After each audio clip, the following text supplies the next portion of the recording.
اعوذ باللہ من الشیطان الرجیم بسم اللہ الرحمن الرحیم اللہم صلی علی سیدنا و مولانا محمد وعلی آل سیدنا و مولانا محمد وبارک وسلم وصلو علیہ رب اشرح لی صدری ویسر لی امری واحلل عقدۃ من لسانی یفقہوا قولی۔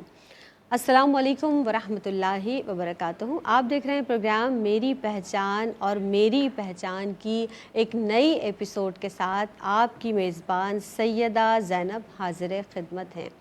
جناب، آج جو ہم عنوان لے کر آپ کی خدمت میں حاضر ہوئے ہیں وہ ہے دنیاوی مصائب و آلام اور قرآنی تعلیمات۔ اب سورہ ملک میں قرآن مجید فرقان حمید میں اللہ رب العزت اپنی شان بیان کرنے کے بعد، اپنی قدرت بیان کرنے کے بعد کیا ارشاد فرماتا ہے؟ اللہ رب العزت ارشاد فرماتا ہے کہ وہ جس نے موت اور زندگی کو پیدا کیا تاکہ تمہاری آزمائش کرے۔ یعنی یہ جو دنیا ہے نا، وہ آزمائش کی جگہ ہے۔ دنیا ہمارے لیے یقینی طور پر جس طرح اللہ رب العزت نے ہمیں اس دنیا میں بھیجا ہے تو یہاں پر ہمیں پریشانیاں بھی آئیں گی، مشکلات بھی ہیں، مصائب بھی ہیں جن سے ہمیں نبرد آزما ہونا ہے۔ ہر مشکل کے ساتھ آسانی ہے۔ پروردگار عالم قرآن مجید فرقان حمید میں ارشاد فرماتا ہے، اور جو مشکلات میں ڈٹا رہتا ہے، ڈٹ کر مقابلہ کرتا ہے، وہ پروردگار عالم پھر اسے عروج عطا فرماتا ہے۔ جب اس امتحان سے گزرنے کے بعد جو خوشی حاصل ہوتی ہے، جو آرام حاصل ہوتا ہے، جو اطمینان اور طمانینت حاصل ہوتی ہے، وہ اس وقت جب غم اور آلام اس امتحان سے گزرنے کے بعد جو خوشی حاصل ہوتی ہے، جو آرام حاصل ہوتا ہے، جو اطمینان اور طمانینت حاصل ہوتی ہے، وہ اس وقت جب غم اور آلام کی کیفیت میں ہم ہوتے ہیں تو اس کا ہمیں ادراک نہیں ہوتا، لیکن اس کے بعد جو کچھ اللہ رب العزت ہمیں عطا فرماتا ہے اس کا ہمیں یقینی طور پر انتظار ہوتا ہے، کیونکہ جب ہم نے پڑھ لیا کہ ہر مشکل کے ساتھ آسانی ہے۔ دنیاوی مصائب پر جب ہم صبر کرتے ہیں، قرآن اس تعلق سے ہمیں کیا تعلیمات دیتا ہے، آج اس حوالے سے بات کریں گے۔ اور معزز مہمان شخصیات ہماری رہنمائی کے لیے آپ جانتے ہیں کہ ہوا کرتی ہیں، آج کے پینل میں بھی اسی طرح سے موجود ہیں مہمان شخصیات۔ آج جناب جو مہمان ہمارے ساتھ رونق افروز ہیں، بہت بردباری سے، تحمل مزاجی سے، مستقل مزاج بھی ہیں ماشاءاللہ، گفتگو بہت بہترین فرماتی ہیں۔ ہمارے ساتھ موجود ہیں ڈاکٹر پروفیسر ناہید ابرار صاحبہ، ویلکم کرتے ہیں۔ السلام علیکم ورحمۃ اللہ وبرکاتہ۔ وعلیکم السلام زینب۔ آپا کیسی ہیں آپ؟ خیریت سے ہیں؟ زینب میرے اللہ کا احسان ہے۔ اور ان کے ساتھ جو شخصیت اگلی نشست پر رونق افروز ہیں، جناب جداگانہ انداز تکلم ہے، جب بھی آتی ہیں اپنا ایک بہترین تاثر چھوڑ کر جاتی ہیں، انیلا فتح موجود ہیں۔ السلام علیکم ورحمۃ اللہ وبرکاتہ۔ مزاج بخیر ہے؟ کیسی ہیں آپ؟ میری پہچان میں خوش آمدید کہتے ہیں انیلا آپ کو بھی۔ ڈاکٹر صاحبہ، آغاز کر لیتے ہیں دنیاوی مصائب اور آلام، ہمارا آج کا جو موضوع ہے، از روئے قرآن اس کی حقیقت آپ بیان کیجیے گا۔ اعوذ باللہ من الشیطان الرجیم، بسم اللہ الرحمن الرحیم۔ دیکھیں زینب صاحبہ، دنیا کی زندگی خوشی اور آلام کے ساتھ ساتھ دکھوں اور غموں کا امتزاج ہے۔ یہ دنیا ایک امتحان ہے۔ قرآن پاک میں اللہ تعالیٰ ارشاد فرماتا ہے کہ یہ دنیا ہم نے انسانوں کے رہنے بسنے کے لیے بنائی تاکہ جب مصائب اور آلام ان پر آئیں تو ہم دیکھیں کہ کون آزمائش میں کتنا عمل کر رہا ہے۔ قرآن پاک میں اللہ تعالیٰ ارشاد فرماتا ہے کہ اللہ تعالیٰ نے موت اور حیات کو خلق کیا تاکہ وہ آزمائے کہ تم میں سے بہتر عمل کرنے والا کون ہے۔ ان مصائب اور آلام کا مقصد یہ ہے کہ یہ دیکھنا ہے کہ انسان اپنے رب پر کتنا بھروسہ کرتا ہے اور اس کا ایمان کتنا مضبوط ہے۔ اسی لیے قرآن پاک میں اللہ تعالیٰ ارشاد فرماتا ہے گا کہ ہم میں سے کچھ لوگ ایسے ہیں وہ سمجھتے ہیں کہ ہم ایمان لائے تو چھوڑ دیے جائیں گے، ان کی آزمائش نہیں ہوگی، لیکن اللہ تعالیٰ ان کی آزمائش کرے گا۔ اللہ تعالیٰ دے کے بھی آزماتا ہے اور لے کے بھی آزماتا ہے۔ دنیا کے مصائب اور آلام اللہ تعالیٰ کی طرف سے امتحان اور آزمائش ہیں۔ ان کا مقصد انسان کتنا صبر و شکر کرتا ہے، کتنا اللہ کی رضا پر راضی رہتا ہے، اور انسان کو یہ پہچان جاننا کہ دنیا میں اس کی حقیقت کیا ہے. یعنی یہ دنیا فانی ہے اور ہم سب کو لوٹ کر اپنے رب کی طرف جانا ہے, اور آخرت کی زندگی دائمی زندگی ہے. دنیا کے جو آلام اور مصائب ہوتے ہیں یہ اللہ کی طرف سے امتحان اور آزمائش ہوتے ہیں. ان کا مقصد گناہوں سے معافی اور آخرت میں کامیابی ہوتی ہے. کہ دنیا کے آلام و مصائب ہیں اللہ کی طرف سے آزمائش اور امتحان ہوتے ہیں. اللہ تعالیٰ اپنے بندوں کو بھوک سے, بیماری سے, مشکلات سے آزماتا ہے اور دیکھتا ہے کہ کون کتنی ناشکری کر رہا ہے اور کون کتنا صبر و شکر کر رہا ہے. قرآن پاک میں اللہ تعالیٰ ارشاد فرماتا ہے کہ اللہ تمہیں خوف سے, بھوک سے, جانوں سے, مالوں سے, ہر طرح سے آزمائے گا, مگر صبر کرنے والوں کو خوشخبری دے دیں. تو وہ لوگ جو مصائب اور مشکلات میں اللہ کی رضا پر راضی رہتے ہیں, صبر کرتے ہیں, تو اللہ ان کے درجات بلند کرتا ہے. اسی لیے قرآن پاک میں اللہ تعالیٰ نے ارشاد فرمایا ہے کہ جب ان پر کوئی مشکل آتی ہے تو کہتے ہیں کہ ہم اللہ کے ہیں, اللہ ہی کی طرف لوٹ کر جانے والے ہیں. یہی وہ لوگ ہیں جن کے لیے دنیا میں اور آخرت میں رحمتیں, اللہ کی رحمت ہے, اور یہی لوگ ہدایت یافتہ ہیں. دیکھیے قرآن پاک میں اللہ تعالیٰ ارشاد فرماتا ہے کہ ہر مشکل کے بعد آسانی ہے, لیکن اللہ کے نیک بندے وہ ہیں جب ان پر کوئی مصائب اور آلام آتے ہیں تو صبر و شکر کا مجسم بن جاتے ہیں, اللہ کی رضا پر راضی رہتے ہیں. تو لہٰذا اللہ کی رضا پر راضی رہو, گناہوں پر توبہ کرتے رہو, اللہ کی رحمت سے مایوس نہ ہو, صبر و شکر کا محور بنے رہو. یہ مومن کی نشانی ہے. اور سورہ یوسف ہمیں یہ سبق دیتی ہے کہ جب مصائب اور آلام حد سے زیادہ بڑھ جائیں تو اللہ کی رضا پہ راضی رہو. بچھڑے مل جاتے ہیں, بے شک, قید سے رہائی مل جاتی ہے, سازشیں ناکام ہو جاتی ہیں, غلامی بادشاہت میں بدل جاتی ہے, بند چیزوں کے دروازے کھل جاتے ہیں گے. اور آپ یہ دیکھیے کہ اللہ دشمنوں کو ہر موڑ پر شکست دیتا ہے, اور مومنوں کو اور صبر کرنے والوں کو مصائب اور آلام میں ان کو ہر معاذ پر فتح نصیب ہوتی ہے. سبحان اللہ, سبحان اللہ, بے شک, بے شک. اور جس طرح سے آپ نے فرمایا نا کہ لا تقنطوا من رحمت اللہ, اللہ کی رحمت سے تو مایوس نہیں ہونا ہے. قالوا انا للہ و انا الیہ راجعون, اسی کے بھیجے ہوئے ہیں, اسی کی جانب پلٹ کر جائیں گے. تو پھر یہ پوری دنیا جو ہمارے لیے اللہ رب العزت نے یہ تمام ہمیں اس دنیا میں بھیجا, پریشانیاں بھی ہیں, مشکلات بھی ہیں, لیکن اس سے ڈٹنا ہے, بچنا ہے, اور ان پر صبر کر کے آگے گزرنا ہے. آپ یہ ارشاد فرمائیے, نبی کریم صلی اللہ علیہ وسلم کی حدیث مبارکہ, اس کا مفہوم کچھ یوں ہے, اور مسلم شریف میں یہ حدیث موجود ہے. ابو ہریرہ رضی اللہ تعالیٰ عنہ اس کے راوی ہیں. دنیا مومن کے لیے قید خانہ ہے اور کافر کے لیے جنت ہے. یعنی وہ یہاں پہ ایسے رہے گا کہ جیسے اس کے لیے یہ جنت ہے, وہ سب کچھ اس کو یہاں پر لگے گا کہ میں یہاں پر موجود ہوں.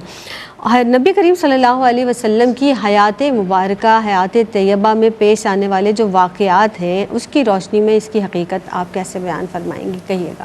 بسم اللہ الرحمن الرحیم. مولانا صلی وسلم دائما ابدا علی حبیبک خیر الخلق کلہم.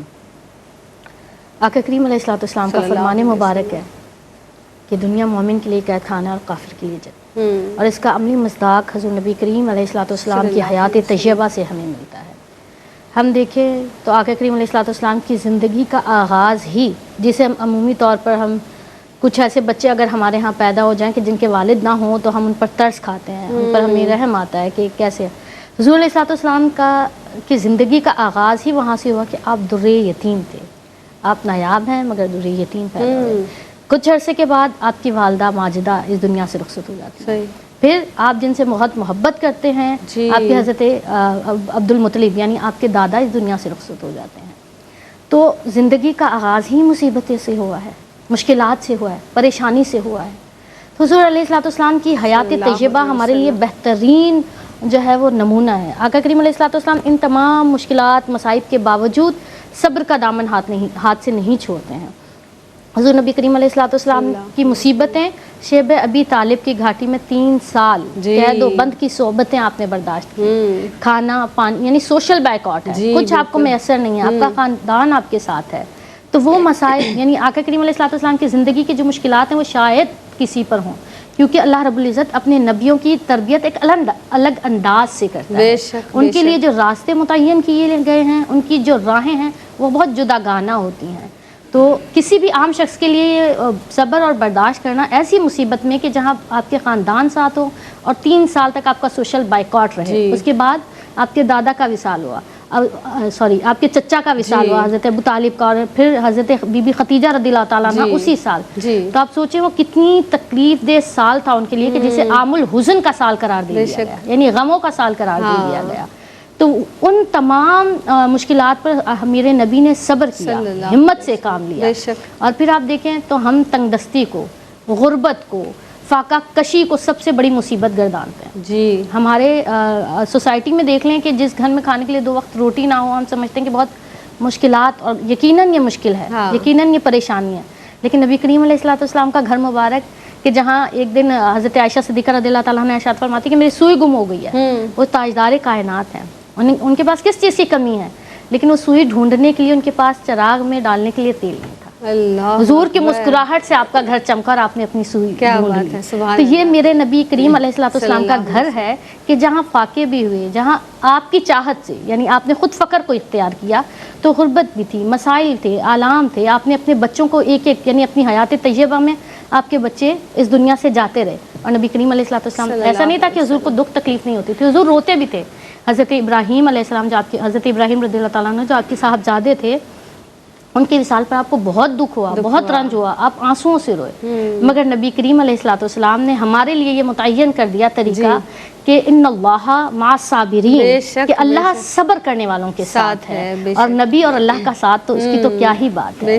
تو جو میرے نبی نے زندگی گزاری وہ مصیبتوں کی تھی، مشکلات کی تھی، پریشانیوں کی تھی، مگر آقا کریم علیہ السلام کی سیرت کا سبق یہ ہے کہ مومن کے لیے یہ دنیا قید خانہ ہے، کیونکہ مومن کی نظر آخرت پر ہوتی ہے، اور کافر کے لیے یہ دنیا جنت ہے کہ کافر آخرت کی ہر بھلائی سے جو ہے وہ اللہ پاک کا کوئی تعلق نہیں ہے کہ وہ کافروں کو وہاں بھلائی دے گا، محروم ہے، وہ محروم ہے وہاں کی ہر خوبی سے، ہر خاصیت سے محروم ہے۔ مگر مومن کے لیے جو اصل مقصد حیات ہے وہ یہی ہے کہ اللہ کی رضا اور آگے آنے والی اور ہمیشہ رہنے والی زندگی کو فوقیت دے، اپنا مطمع نظر اسی کو رکھے، تاکہ پھر جب دنیا میں کچھ بھی ہوگا تو اس کا ایمان، اس کا یقین اپنے اللہ کی ذات اقدس پر ہوگا کہ وہاں جو 70 ماؤں سے بڑھ کر پیار کرتا ہے وہ رب، تو وہ اگر مشکل دیتا ہے، پریشانی دیتا ہے تو یقیناً اس کی حکمت ہے، یقیناً اس نے ہمارے لیے کچھ اچھا سوچا ہوا ہے۔ بے شک یہ گمان دل میں ہو تو پھر مشکل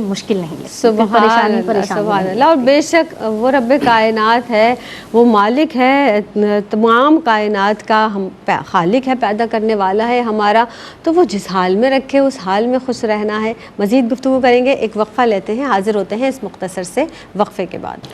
السلام علیکم ورحمۃ اللہ وبرکاتہ۔ میری پہچان میں ایک مرتبہ پھر آپ سب کا خیر مقدم ہے۔ جناب، بات ہو رہی ہے دنیاوی مصائب و آلام کے حوالے سے۔ قرآن مجید فرقان حمید میں ہم اس تعلق سے کیا تعلیمات اللہ رب العزت نے عطا فرمائی ہیں، کیسے صبر کرنا ہے، جیسے بات ہوئی ان اللہ مع الصابرین، اللہ صبر کرنے والوں کے ساتھ ہے، جب مشکل آتی ہے اس کے ساتھ آسانی ہے، امید کے ساتھ رہتا ہے۔ جو مومن ہے نا وہ نا امید نہیں رہتا، وہ اللہ کی رحمت سے مایوس نہیں ہوتا۔ مزید گفتگو آگے بڑھائیں گے، ہمارے ساتھ موجود ہیں ڈاکٹر پروفیسر ناہید ابرار صاحبہ، انیلا فتح صاحبہ بھی تشریف فرما ہے۔ ڈاکٹر صاحبہ، اب اللہ کے رسول صلی اللہ علیہ وسلم کی ایک اور حدیث مبارکہ ہے کہ اللہ تعالیٰ جس شخص کی بھلائی چاہتا ہے اسے مصیبت میں مبتلا کرتا ہے۔ اللہ اکبر۔ اور آپ دیکھیں ہمارے معاشرے میں بالکل اس کے برعکس بات نظر آتی ہے۔ خدا نخواستہ ہم یہ کہتے ہیں کہ بھائی کہیں یہ کہا جاتا ہے کہ اس اعمال کا نتیجہ ہے، کہیں مصائب اور پریشانیوں میں جو گرفتار شخص ہے اسے اللہ کے غضب کا شکار سمجھا جاتا ہے۔ آپ کیا کہیں گے آپا؟ دیکھیے زینب صاحبہ، دنیا کے مصائب، آلام، مصیبتیں اور آزمائش کو اللہ کا غضب نہیں سمجھنا چاہیے۔ دنیا کے آلام اور مصائب تو انسان کے ایمان کو آزمانے کے لیے آتے ہیں۔ نبی کریم صلی اللہ علیہ وآلہ وسلم نے ارشاد فرمایا کہ جب